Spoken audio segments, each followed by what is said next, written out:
pagiging leader.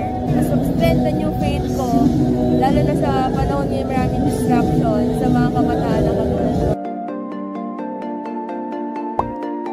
Sa first timer, ang preparation ko syempre is mentally, kasi diba, i-ready natin yung sarili natin mentally and spiritually kay Lord. Tapos physically din, kahit alam natin na sobrang excited natin mga youth dito, kailangan natin ng preparation for spiritual. So, yun lang. So, ano yung nilulook forward mo after this event? Mentally or spiritually, capability ko as a youth, diba? Hindi lang pang sarili ko, syempre, para din sa mga makakasalamuha ko sa labas nito.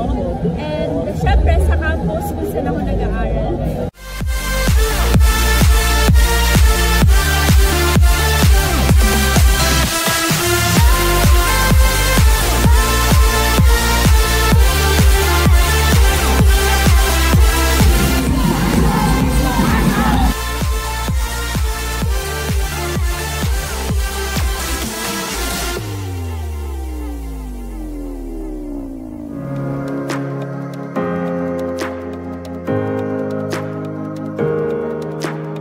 You must be willing to become faithful in little things, and God will entrust the major things.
Everybody wants change until they realize the price that they have to pay.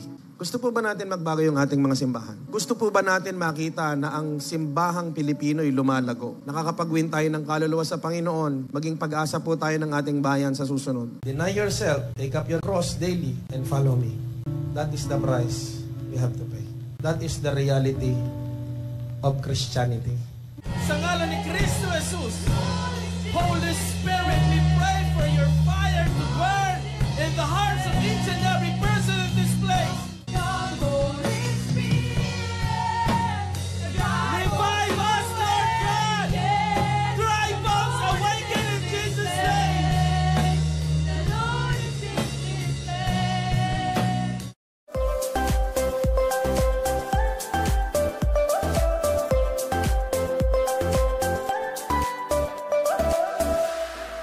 Sapagkat ikaw ang pag-asa ng bawat tao, Panginoon. Maraming salamat po, Ama. Ito ang aming sama-samang panalangin sa pangalan ni Kristo Jesus. Amen. At amen. Palakpakan nga po natin ang Panginoon.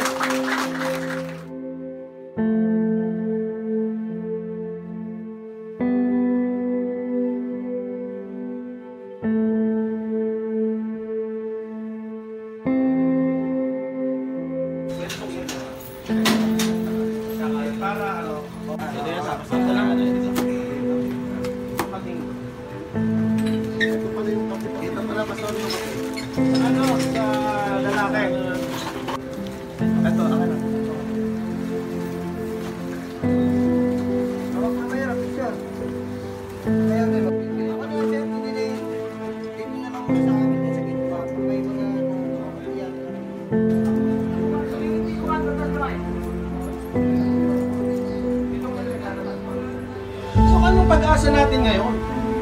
Sa napakagulo, napakamakasalanan mundong ito. Kung ang karumihan at ang kasalanan, sabi ni Isaiah, Panginoon, bakit ako? Marumi yung bibig ko, makasalanan tao ako.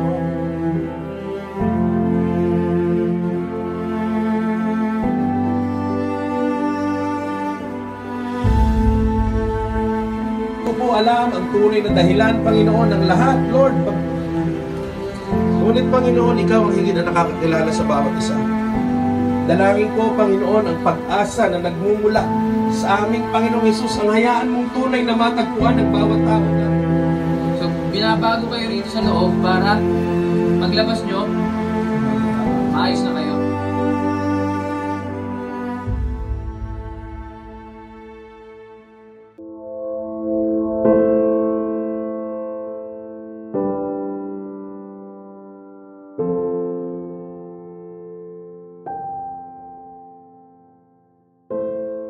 Nakuha ako po dun sa kalsada po dahil ako po ay mahirap. Napunta ako dito po sa lupang pangako dahil sa kanila po. Hindi ko po nakita si Papa po na namatay pero mama ko po namatay. Ano po, mahirap po. Tapos di ko po kaya namin na pag walang pera po, hindi po kami makakakain na maayos po. Let's be the one to guide us as another year comes and may the spirit of Christmas be always in our hearts.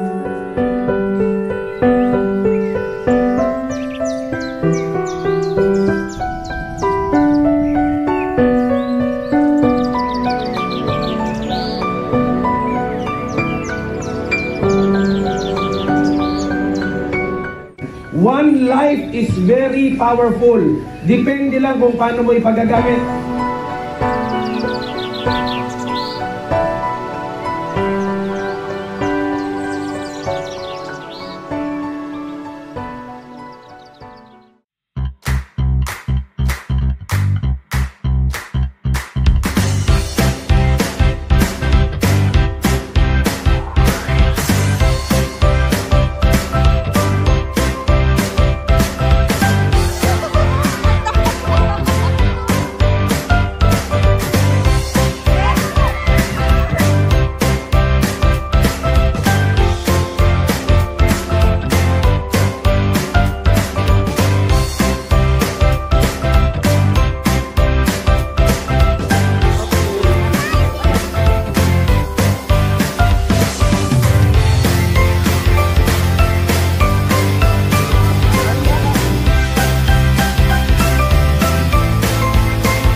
Actually, we're praying for a church building.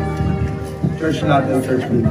Ipapanalangin natin sila na magkaroon ng sarili ng building. Ay pagkakalob sa kanila ng Panginoon next year. Mabuhay po nila walang hanggan. Nasa niyo po sila sa kababayaan sa pangalan ng Jesus namin. We pray, O Lord my God, na yung mga panalangin po, Panginoon, ng mga bata nito. Lord, nakarating po, Panginoon, Ama, sa iyong banal na trono.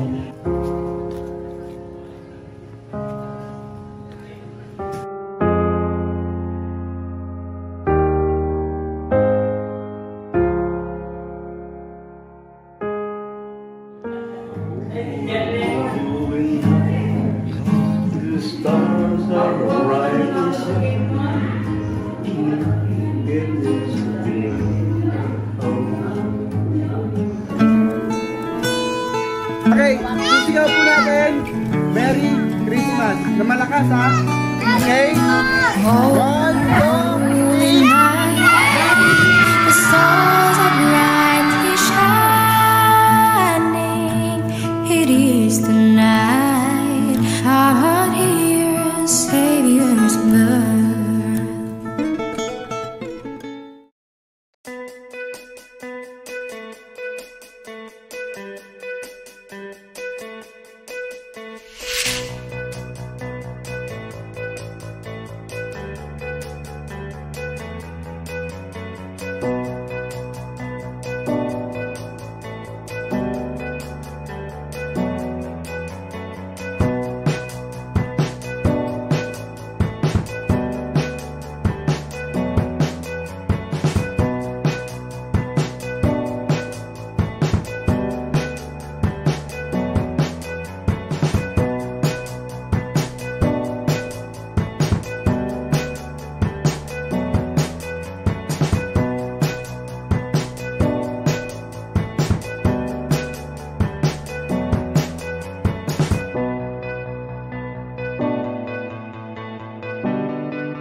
kami patawarin sa aming sala,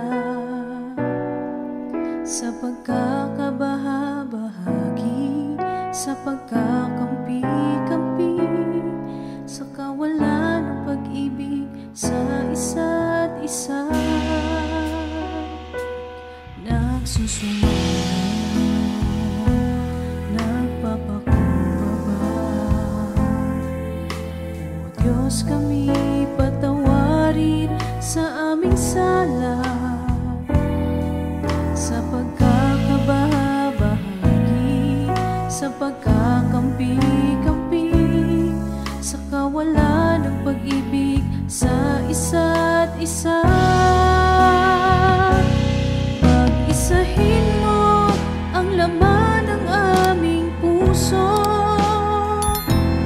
pag-isahin mo ang laman ng aming isipan. Bigkisin ang iyong pag-ibig, bigkisin ang iyong pagmamahal. Jesus, maghari ka sa aming buhay. Nagsusumamo, nagpapakumbaba,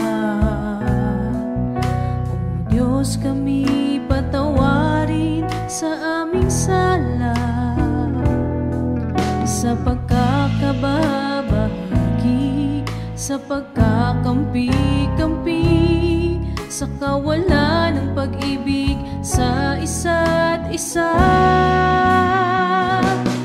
Pag-isahin mo ang laman ng aming puso, pag-isahin mo ang laman ng aming isipan. Bigkisin ang iyong pag-ibig, bigkisin ang iyong pagmamahal. Jesus, maghari ka sa aming buhay. Pag-isahin mo ang laman ng aming puso, pag-isahin mo ang laman ng aming isipan. Bigkisin ang iyong pag-ibig, bigkisin ang iyong pagmamahal. Jesus, maghari ka sa aming buhay. Jesus, maghari ka sa aming buhay.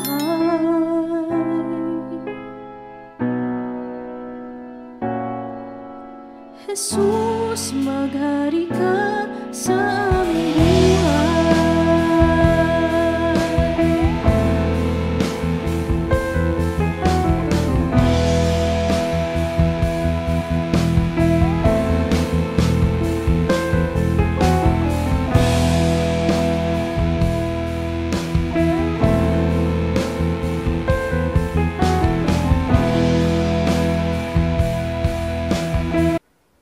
Mapagpalang gabi po sa bawat isa, sa mga nanonood dyan online. Magandang gabi po sa inyong lahat.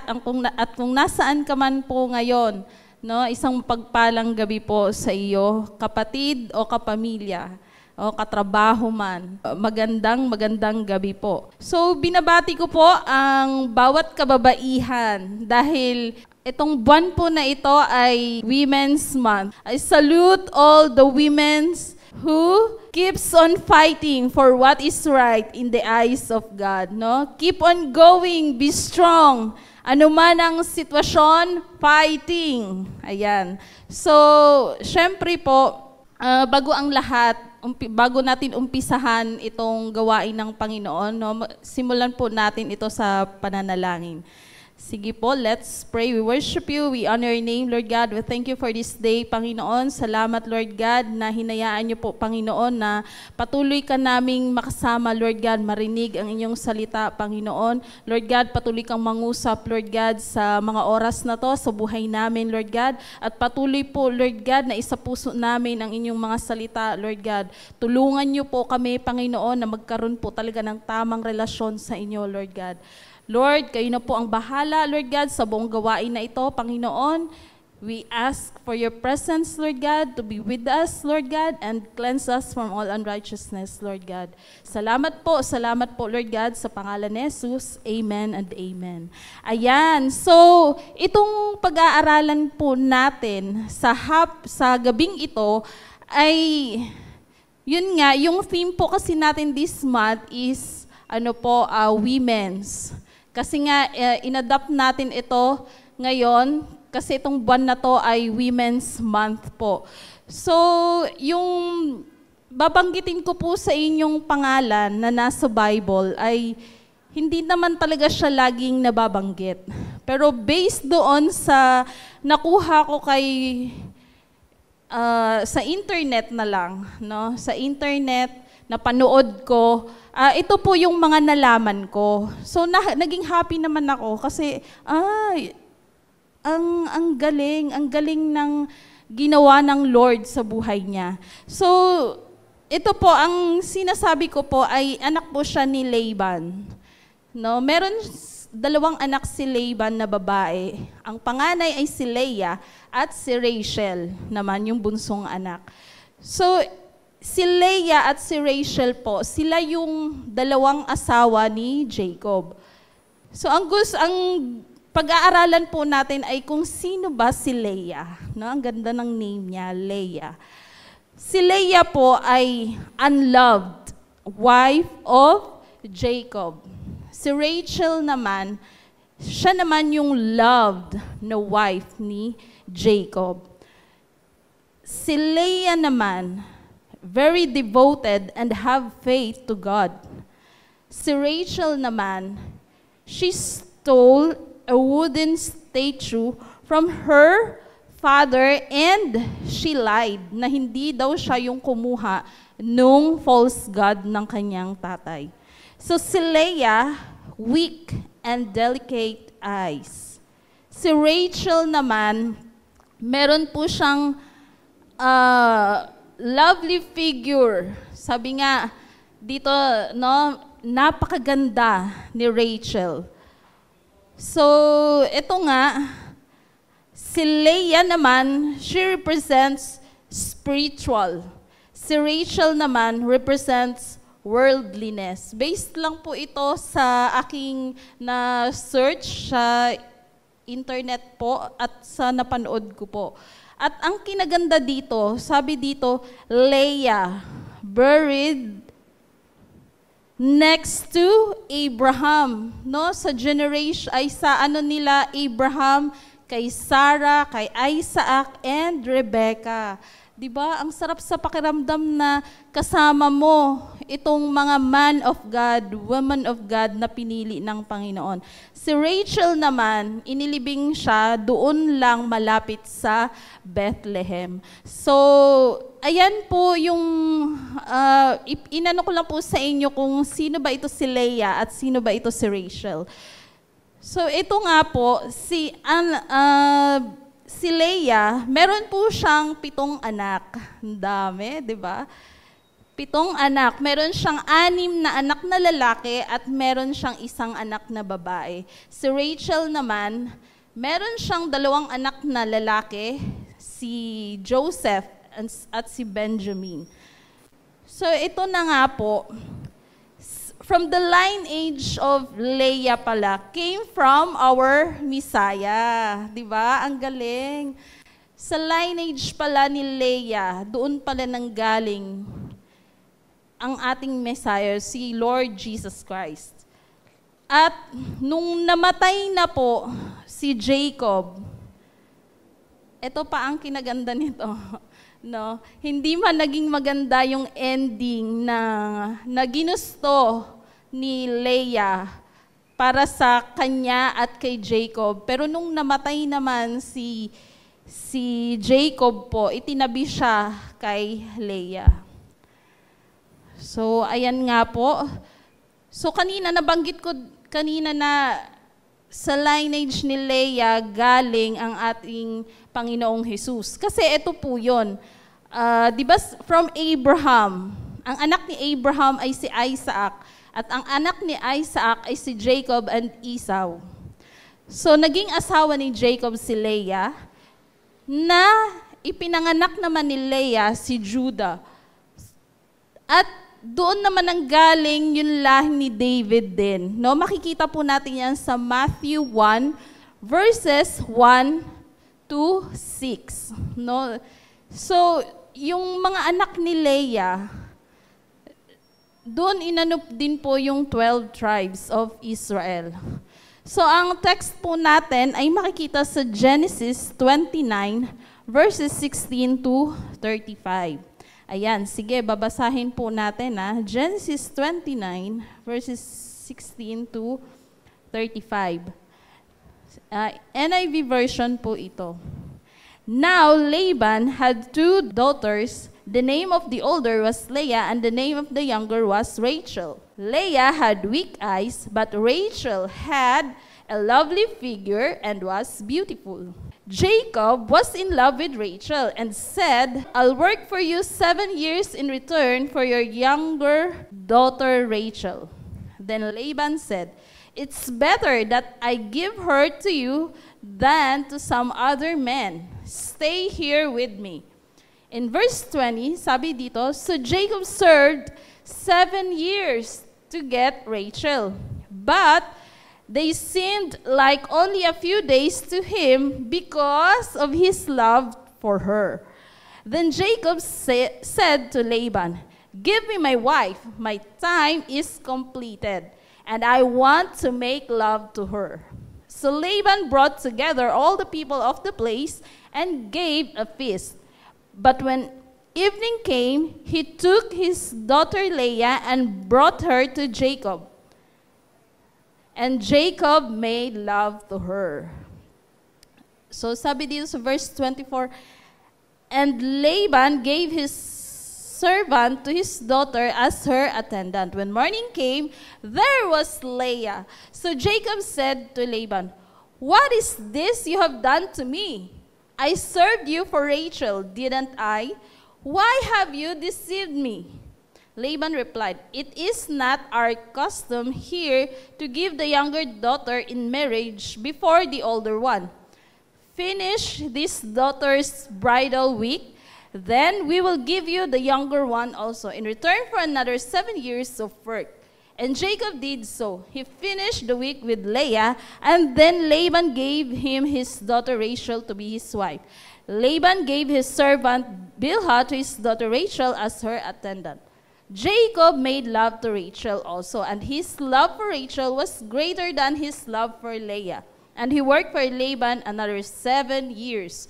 When the Lord saw that Leah was not loved, he enabled her to conceive.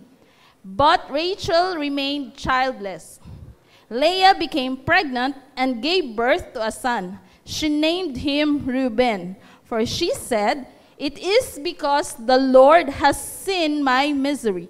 Surely my husband will love me now. She conceived again, and when she gave birth to a son, she said, because the Lord heard that I am not loved, he gave me this one too. So she named him Simeon. Again she conceived, and when she gave birth to a son, she said, now at last my husband will become attached to me, because I have borne him 3 sons. So he was named Levi. She conceived again, and when she gave birth to a son, she said, this time I will praise the Lord. So she named him Judah. Then she stopped having children. So what can we learn from Leah? In this verse, meron po akong 3 points na isinulat kung ano ba yung character, yung anong meron ugali, meron si Leah. So number 1, Leah was a hopeful woman. In Genesis 29 verses 30 to 35, sabi doon, di ba, makikita po natin dyan kung bakit ko nasabi na Leah was a hopeful woman. In verse 32 kasi, sabi doon, surely my husband will love me now. In verse 34, sabi doon, now at last my husband will become attached to me. God gave her 3 sons. No? Nung time na yon, hindi ko po sure kung yearly ba nanganganak si Leah. No? Nanganak siya ng nanganak, pero nararamdaman pa rin niya na hindi pa rin ganun kalapit. Hindi pa rin sila ganun ka-close ng asawa niya. Kasi nga, dito sa verse na to, sa Genesis 29, makikita natin na ang mahal talaga ni Jacob ay si Rachel, not Leah. So, nung time na to, ang ginawa, diniceive nung tatay ni Leah, si Laban, si Jacob. Kasi 'di ba si Jacob, sino ba si Jacob? No, alam natin kung ano ang ginawa ni Jacob para makuha niya yung blessing kay Esau. So, ngayon, ito naman ngayon yung nangyari sa kanya, no? Kaya kung ano talaga yung ginawa mo, ano yung itinanim mo, malaki ang chance na yun talaga ang aanihin mo. Kaya magtanim na po tayo talaga ng mga mabubuting bagay para mga mabubuting bagay din po ang ating aanihin. So bumalik po tayo doon. Leah was a hopeful woman. No? She was full of love. She was full of hope. Alam nyo, hindi siya na-discourage. Kasi imagine, nakatatlong anak na siya, pero ninais pa rin niya na gumawa ng paraan kung papaano kaya ako mamahalin at mapapansin na ng aking asawa. No? Kaya nakakatuwa yung character na to ni Leah. Kasi yung alam mo yon na sa mga nararanasan niya, kasi kapag love po ang pinag-uusapan, mahirap na word. Masayang word yan. Pero kapag hindi mo nakuha yan doon sa taong gusto mo, parang ang hirap nun, di ba? Kaya marami sa atin na iiyak na lang. No? So, ang nangyari dito kay Leah, naging strong person siya. Hindi niya pinansin yung pagre-reject sa kanya. Hindi niya pinansin na nakikita niya na mas inuuna ni Jacob si Rachel kesa sa kanya. Siya yung unang asawa. Pero pinakita naman ni Leah dito na hindi ako mag-give up. Hindi ako madi-discourage. Ano man ang nararanasan ko, nakikita ko, gagawin ko pa rin ang lahat. Kaya kaway-kaway po sa mga asawang babae dyan, no, na kahit na ano pa man yung kanyang kahit ano pa man po ang nararanasan mo ngayon, I salute you. Kasi patuloy mo pa rin ginagawa ang maraming paraan para mas maayos yung pamilya nyo. No? Gayahin natin itong character na to ni Leah na very hopeful talaga siya. Kasi kapag positive tayo, no, maganda ang nangyayari po sa ating paligid.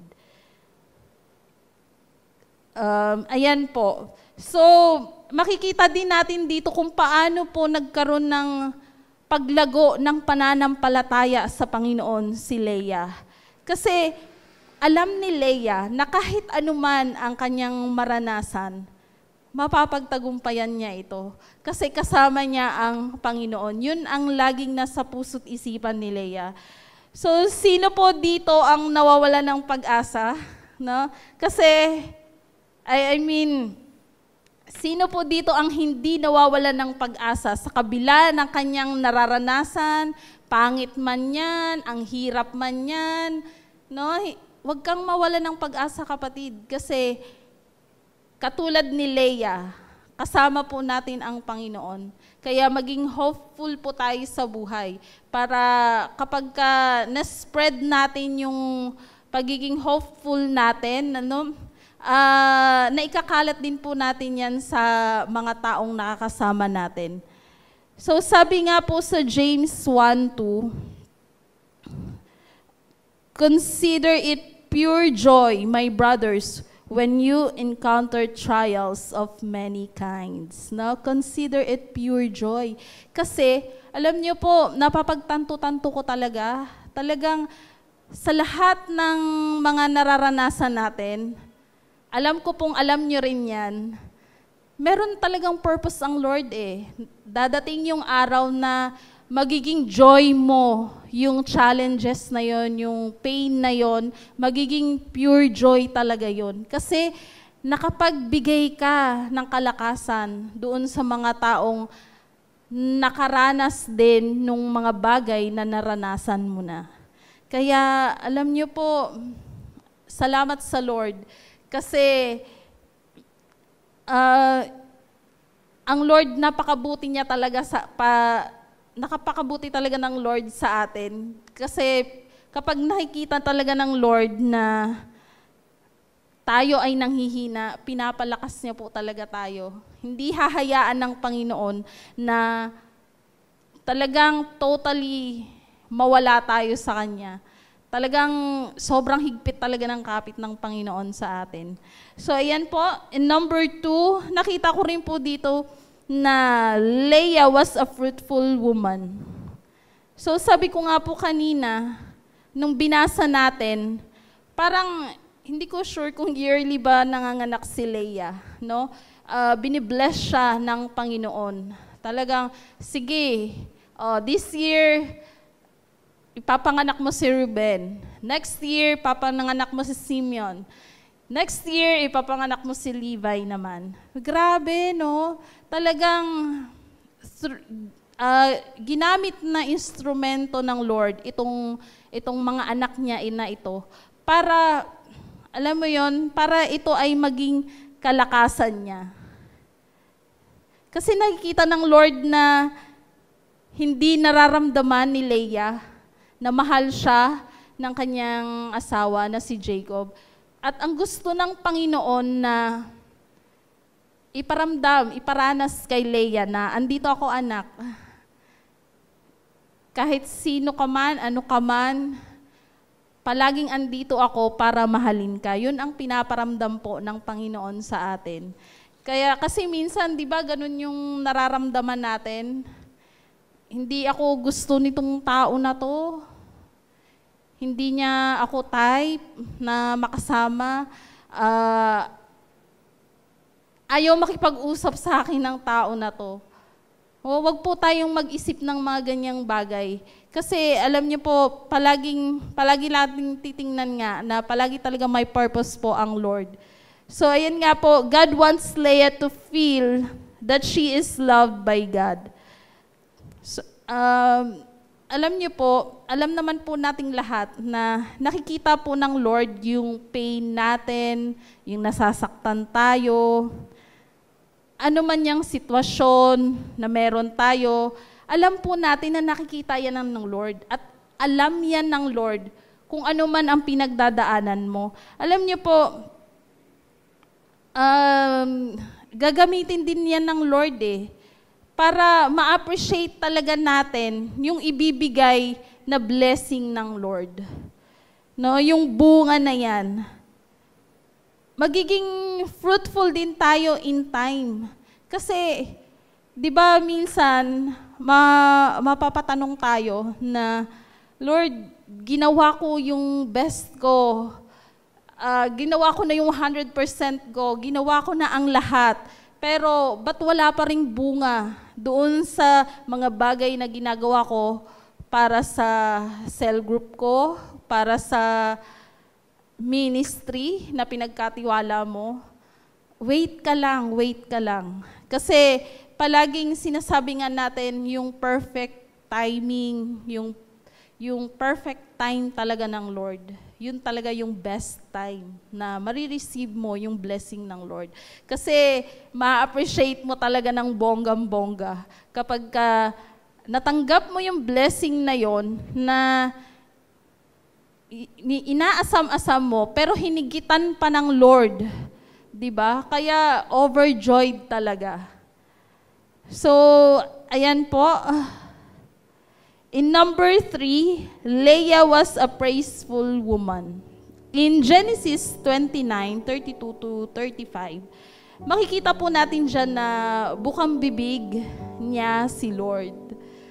Tayo ba? Sino ba lagi nating nababanggit? Every time na meron tayong nare-receive na blessing. No? Ito po, si Leah was a praiseful woman.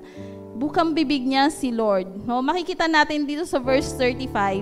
Sabi dito, "This time, I will praise the Lord."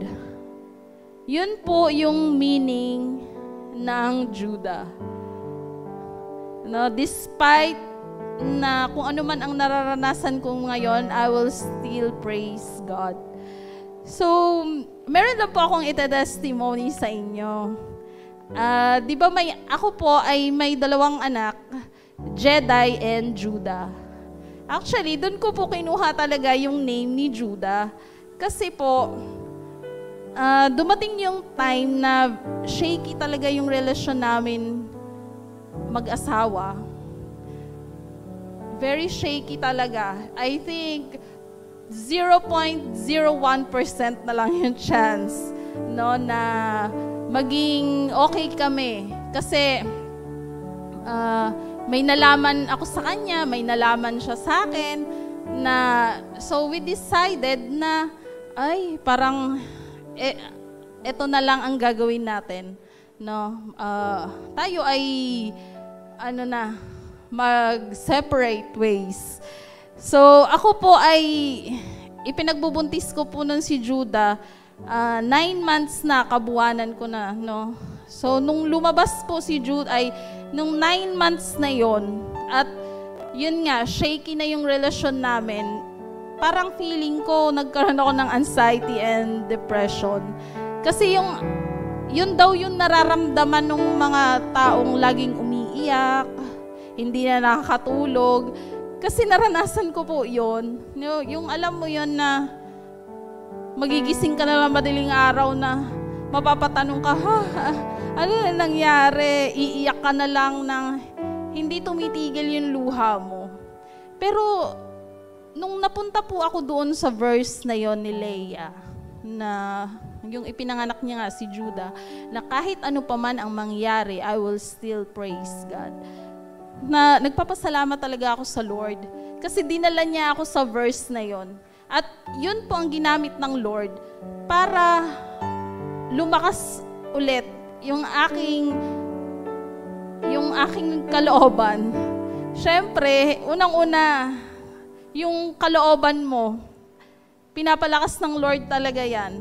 At saka, alam niyo po yun, yung nagsalba talaga sa akin is my prayer and devotion to God. Ganun po talaga kahalaga ang prayer and devotion natin. Yung devotion, di ba? Basic na sa atin yan dito sa Powerhouse Church. At higit lalo yung prayer life and how you worship God kapag ka mag-isa ka lang.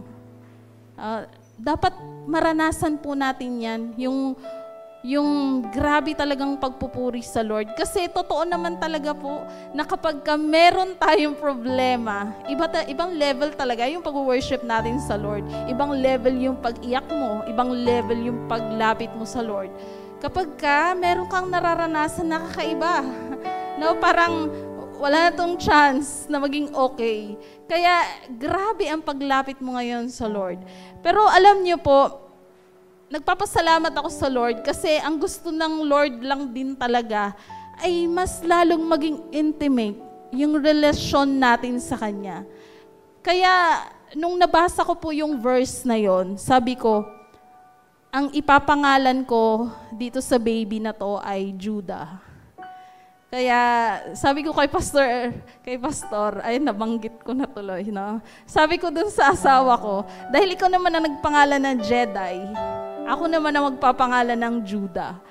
So, salamat sa Lord kasi alam niyo po, sa lahat talaga ng mga nangyayari sa atin, talagang meron at meron pong purpose ang Lord, no? In time, alam niyo po, nagpapasalamat ako sa Lord na nangyari sa akin din yon. kahit pangit yun eh. Pangit yung chapter na yun ng buhay natin. Pero hindi naman nanatili dun eh. No? May panibagong chapter na binuksan ang Panginoon sa buhay natin. So ang nangyari po, okay kami ngayon. At magkasama pa din kami sa isang bahay. Kasama pa din namin ang aming mga anak. At yung nangyari din sa akin na namatay yung kapatid ko, pinrepare din ng Lord ng matindihan yung puso ko nun. So, nagpapasalamat din ako na nangyari yon. Kasi alam niyo po, hindi ko po pinagpapasalamat na nangyari yon sa kapatid ko. I mean, alam ko po na alam niyo yung ibig kong sabihin, no? Kasi alam niyo po, may mga dinadalang tao po talaga ang Lord sa buhay natin. And every time na may nakakausap tayong mga tao na hinaharap nila yung ganong sitwasyon, alam niyo po, kaya mong mag-share ng goodness ng Lord na makaka-relate ka sa kanila. Sasabihin mo sa kanila na nauunawaan kita kasi nangyari din yan sa aming mag-asawa. No? Nauunawaan kita na pabalik-balik ka ng ospital, yung finances mo, kasi namatayan din ako ng kapatid.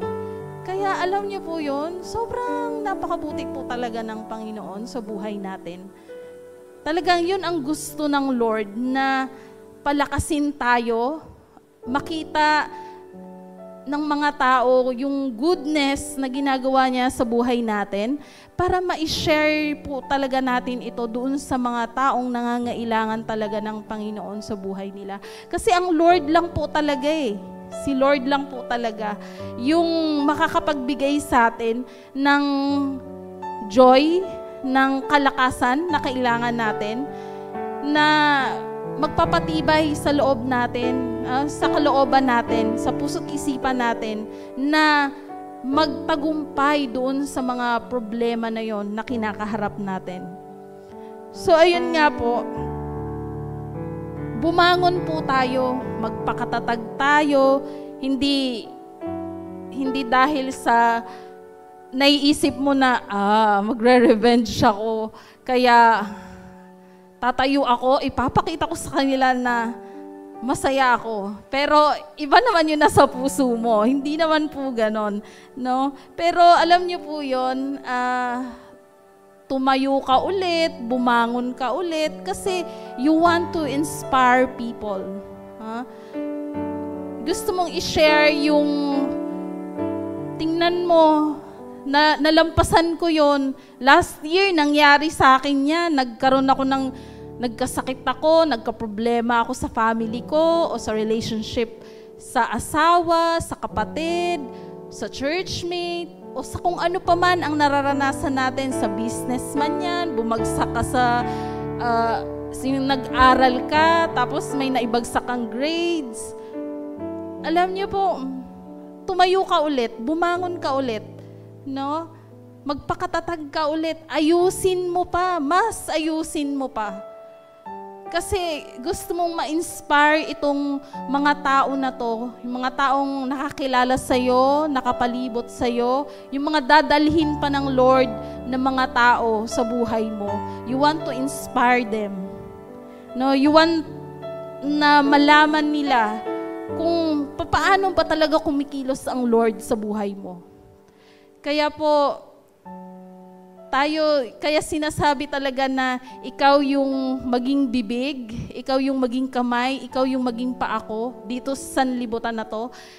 Kasi yun talaga po yung purpose natin, no? Bilang kung papaano tayong anak niya na nakakaranas ng goodness ng Lord, maging witness talaga tayo, no? Ma-share itong mga bagay na ito sa kung papaano talaga tayo minold ng Panginoon, na pinalakas, mas inayos pa yung buhay natin, mas pinatibay pa yung relasyon natin sa Panginoon, yung faith natin talagang lumago.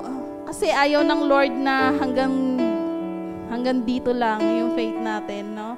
Gusto talaga ng Lord na palaging nagpapatuloy talaga yung pagtitiwala natin sa Lord. Kaya everyday nakakaranas tayo ng mga challenges, ng mga problems na yan.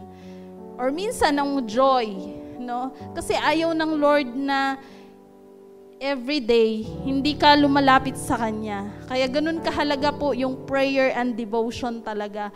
Yung paglapit sa Panginoon, pakikipag-usap sa Panginoon, pag-worship sa Panginoon. Ganun po kahalaga yan. Kaya kung ano man po ang nararanasan, no, yung kung sino ka man na nakakarinig ngayon, kung ano man ang nararanasan mo, bumangon ka lang. Kasi alam mo po, kasama mo ang Panginoon. Kasama natin ang Panginoon sa laban natin na to. Kaya po, hindi ko pa nasabi yung title ko. Yung title ko po sa message na to ay Ang Pagbangon.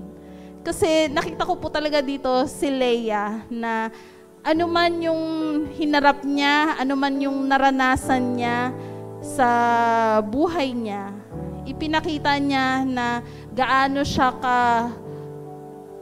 yung faith niya sa Lord, ipinakita niya yung hope na meron siya kung makapit siya sa Lord. Talagang pinalakas siya ng Panginoon.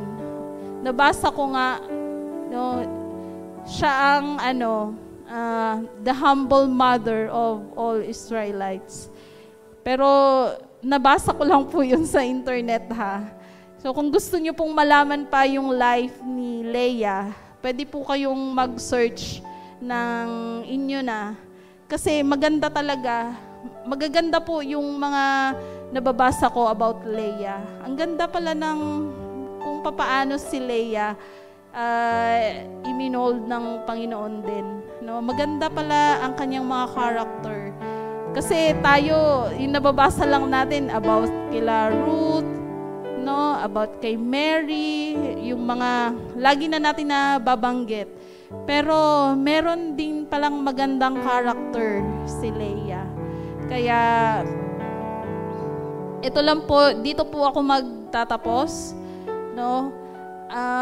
Patuloy po tayong yung prayer life natin, mas lalo pa natin galingan, yung devotion life natin, yung pag-worship natin talaga personally, mas lalo pa po natin galingan. Kasi kapag dumating po yung pagsubok sa buhay talaga natin, masasabi ko pong hindi tayo mawawala sa Panginoon. Nakatindig tayo. Nakakaranas ng maraming problema, pero sinasabi ko sa iyo, patuloy at patuloy kang lalapit sa Panginoon at magpupuri sa Kanya. Napakaganda po, no, nung meaning ng Judah. Kahit anuman ang maranasan ko, I will praise the Lord. Kaya sana maging ganun din po tayo. Kahit anuman ang nararanasan natin, masasabi pa rin natin na I will praise the Lord. At yun lang po yung gusto kong i-share sa gabing ito. Sana po ay marami tayong nabaon na mga salita ng Panginoon. Sige po, let us pray.